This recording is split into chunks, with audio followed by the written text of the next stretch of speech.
Friends, இன்றைக்கி நம்ம சேனலில் ரொம்ப சுவையான ஹெல்த்தியான கேரட் பீட்ரூட் லட்டு எப்படி செய்கிறதுன்னு தான் பார்க்க போகிறோம். வாங்க வீடியோக்குள்ளே போகலாம்.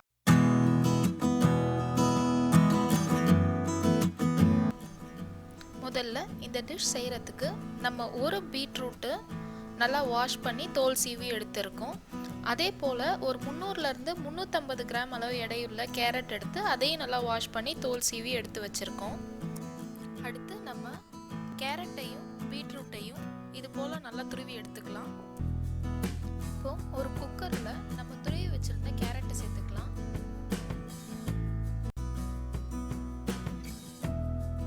இது கூடவே நம்ம துருவி வச்சுருந்த பீட்ரூட்டையும் சேர்த்துக்கலாம். இப்போ நான் இது கூட ஒரு 150லேருந்து 200 ml பால் சேர்த்துக்க போகிறேன். சேர்த்துட்டு இப்போ நம்ம இதை வந்து வேக வச்சு எடுத்துடலாம். இப்போ நம்ம குக்கரை அடுப்பில் வச்சு ஒரு 3லேருந்து 4 விசில் போல் விட்டு வேக வச்சு எடுத்துருக்கோம். பார்த்தீங்கன்னா தெரியும் உங்களுக்கே எந்த அளவுக்கு வெந்திருக்கு அப்படி. அடுத்து ஒரு பேனை வந்து நான் காய வச்சுட்டு அதில் ஒரு 2 ஸ்பூன் போல் நெய் ஊற்றிருக்கோம். இப்போ நெய் வந்து சூடானதும் இதில் ஒரு ஏலக்காய், அதுக்கப்புறமா கொஞ்சோண்டு முந்திரி திராட்சை எடுத்து வச்சுருக்கேன், அதை இதில் போட்டு லேசாக ரோஸ்ட் பண்ணிக்கலாம்.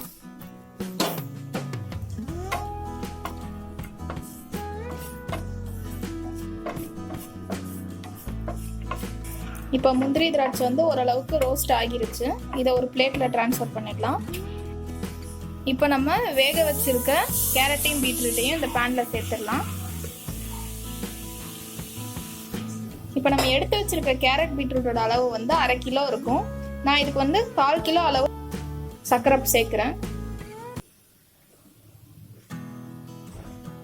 சர்க்கரையை சேர்த்துட்டு நல்லா கிளறி விட்டுக்கோங்க. கொஞ்ச நேரத்தில் இந்த சர்க்கரை எல்லாம் நல்லா மெல்ட் ஆக ஆரம்பிச்சிடும். உருகி இந்த கேரட் பீட்ரூட்டோட நல்லா வந்து சேர்ந்துடும்.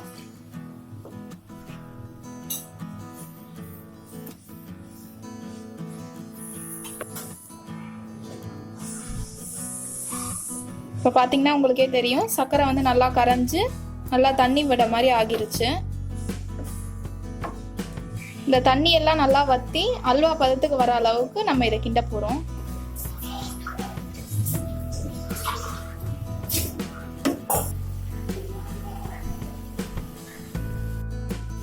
இப்போ பார்த்தீங்கன்னா நம்ம சர்க்கரை போட்டு ஒரு 4லேருந்து 5 நிமிஷம் போல் ஆகியிருக்கு. தண்ணி எல்லாம் ஓரளவுக்கு வற்றி வர ஆரம்பிச்சிருக்கு. இன்னும் இது வந்து நல்லா திரண்டு வர வரைக்கும் வெயிட் பண்ணலாம். இப்போ 10லேருந்து 12 நிமிஷம் ஆகிருச்சு. தண்ணி எல்லாம் நல்லா வத்திருச்சு. இந்த ஸ்டேஜ்ல நம்ம ஸ்டவ் ஆஃப் பண்ணிடலாம். இப்போ வந்து இதை ஆற வச்சிடலாம்.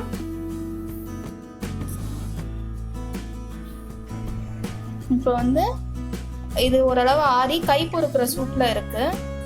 இந்த ஸ்டேஜ்ல நம்ம இதை லட்டு பிடிச்சிடலாம். இப்போ நான் இது வந்து கைகளில் ஒட்டாமல் இருக்கணுன்றதுக்காக 2 கையிலையும் வந்து நெய் தேய்ச்சிருக்கேன். இதில் ஒரு சின்ன அமௌண்ட் வந்து பிடிச்சி இதை கைகளுக்கு இடையில வச்சு உருட்டி லட்டு பிடிச்சிக்கலாம். ஸோ அவ்வளோதான் ஃப்ரெண்ட்ஸ். இப்படி எல்லாத்தையுமே நீங்கள் லட்டு பிடிச்சி வச்சு நம்ம முதல்லையே நெய்யில் ரோஸ்ட் பண்ணி வச்சுருந்தோம் இல்லையா, அந்த முந்திரி திராட்சையை வந்து கார்னிஷிங்காக இதில் வச்சு நீங்கள் கொடுத்துடலாம். பொதுவாக வந்துட்டு கேரட் பீட்ரூட் அந்த மாதிரி சாப்பிடாத குழந்தைங்க கூட நீங்கள் இப்படி செஞ்சு கொடுத்தீங்கன்னா கண்டிப்பாக சாப்பிடுவாங்க. இதை கண்டிப்பாக உங்கள் வீட்டில் ட்ரை பண்ணி பாருங்கள். உங்களுக்கு இந்த வீடியோ பிடிச்சிருந்ததுன்னா இந்த சேனலை மறக்காமல் சப்ஸ்கிரைப் பண்ணுங்கள். கூடவே பக்கத்தில் இருக்க பெல் ஐக்கானையும் கிளிக் பண்ணுங்கள். அப்போ தான் என்னோடய அப்கமிங் வீடியோஸ் தவறாமல் உங்களை வந்து சேரும்.